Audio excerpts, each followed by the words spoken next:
Hi, I'm John Stevenson, and we're going to be looking at Psalm 77, Remembering God in the Darkness.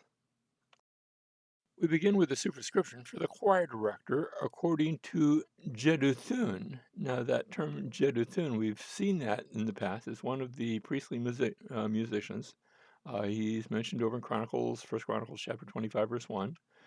His sons also served as the temple musicians, and we see that in First Chronicles 25, the first 6 verses. And I said we've seen this before. Psalm 39 and Psalm 61 both share this superscription. It goes on to say a psalm of Asaph, and now the psalm is ready to begin. My voice rises to God, and I will cry aloud.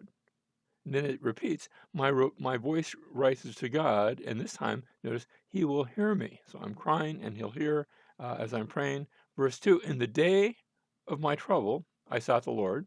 In the night, my hand was stretched out without weariness. So day and night, and it continues, and this is going on.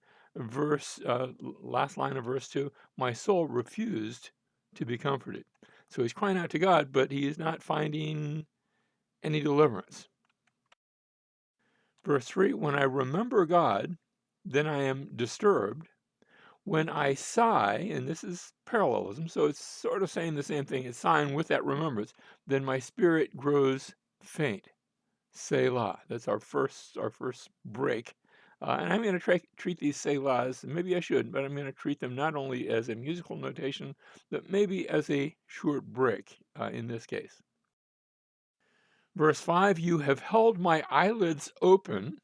Now, that's sort of sounds sort of strange, sounds like some torturous device, but in other words, I can't sleep. I'm in the middle of the night, day and night, we already said.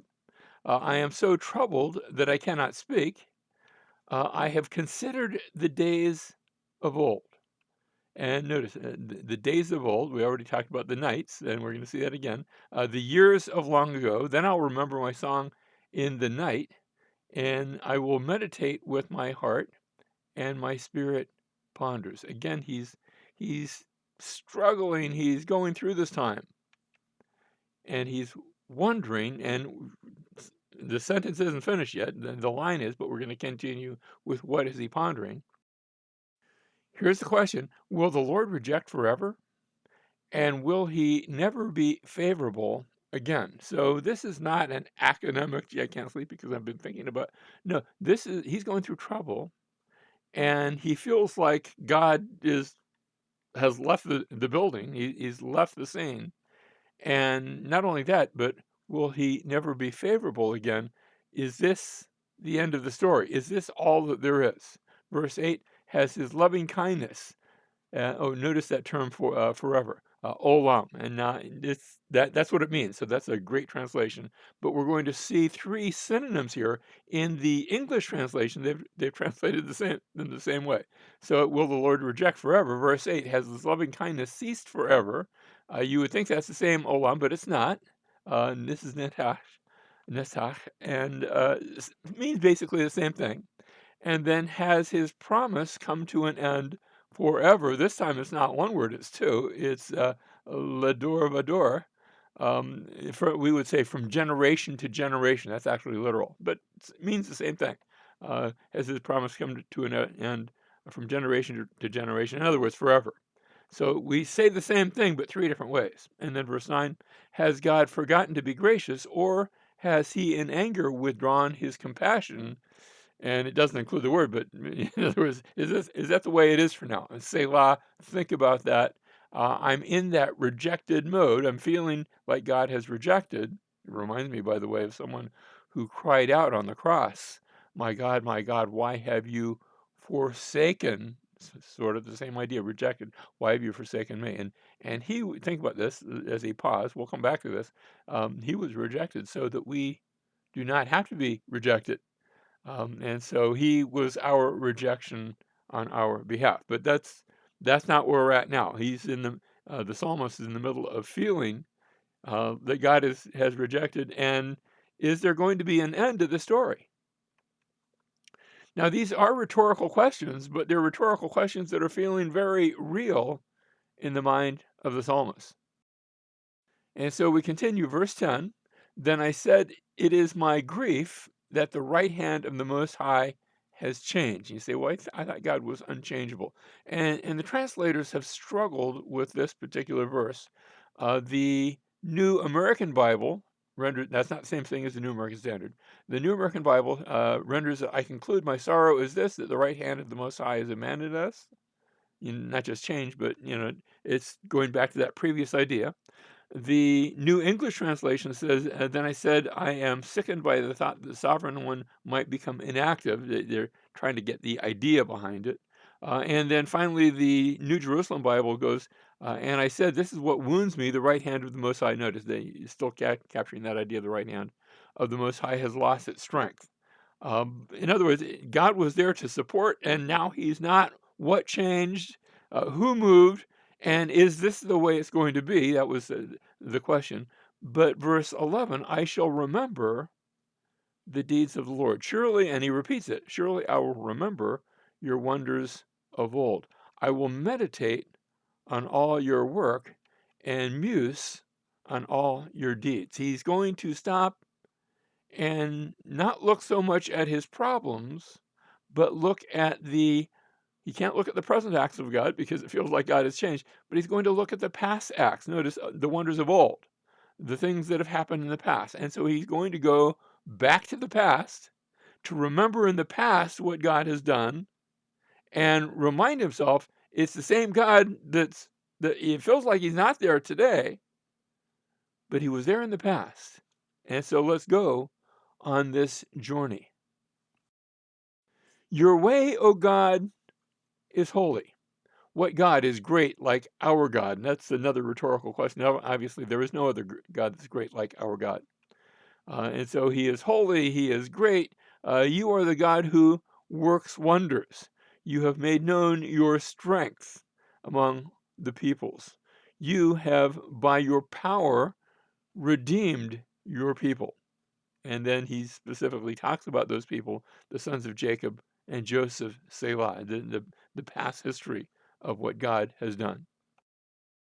We continue, verse 16. "The waters saw you, O God. The waters saw you, and they were in anguish.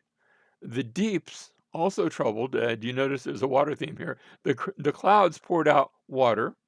Um, the skies gave forth a sound. Your arrows flashed here and there, a time where God came through the waters as warrior.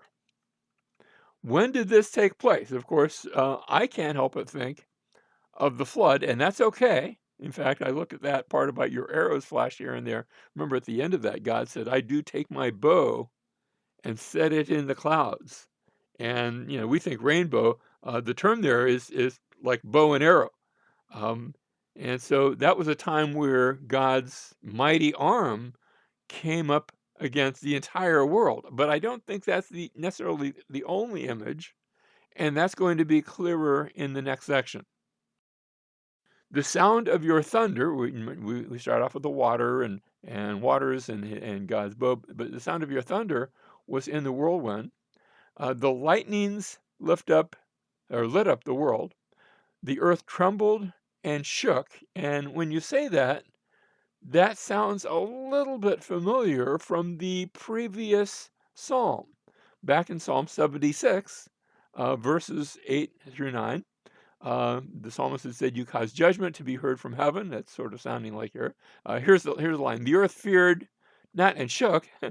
The earth feared and was still." That's actually it was a little bit different there. And remember, that psalm called to mind the mighty hand of God, where 185,000 Assyrians had gone to sleep and then had stayed asleep, had died. Verse 9, when God arose to judgment to save all the humble of the earth, Selah.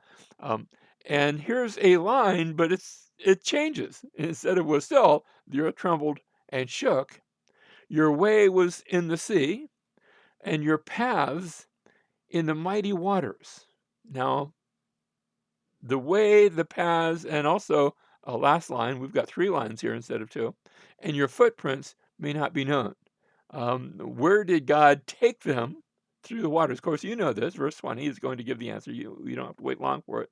You led your people like a flock by the hand of Moses and Aaron. So I think perhaps we're supposed to have two images. We think of God with a flood, destroying all the earth, but we also think of the time where there was another sort of flood, the Great Sea that was divided, and God led his people, his way, his paths, his footprints, leading his people like a flock through the waters. And I think what we're being reminded here is that it is the same God that brought the flood who also guided Moses and Aaron through the Red Sea.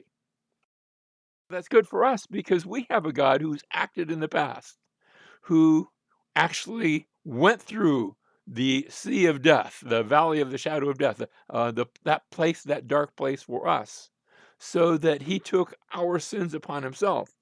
And now he leads us and actually identifies us with his death so that we can move to paths of life. And so we had, just by summary, verses 1 through 3, the psalmist calls out to God in the midst of trouble. And then in verses 4 through 9, he asks the question, will there come a time when the Lord will meet him in his dark place? Or has the Lord withdrawn his compassion? It was sort of rhetorical, but he was feeling the strength of that. And then he took us on that journey in the last half of the psalm where he resolves to remember the mighty acts of God on behalf of his people. And we also have a place of remembrance to which we are called. We are called to a table that represents, that actually acts out the broken body and the spilt blood and how we interact with that, how we partake of Jesus himself as he went to the cross. And we meet him in that no longer a dark place, but we meet him in that place of death as we partake of that which brings to us life.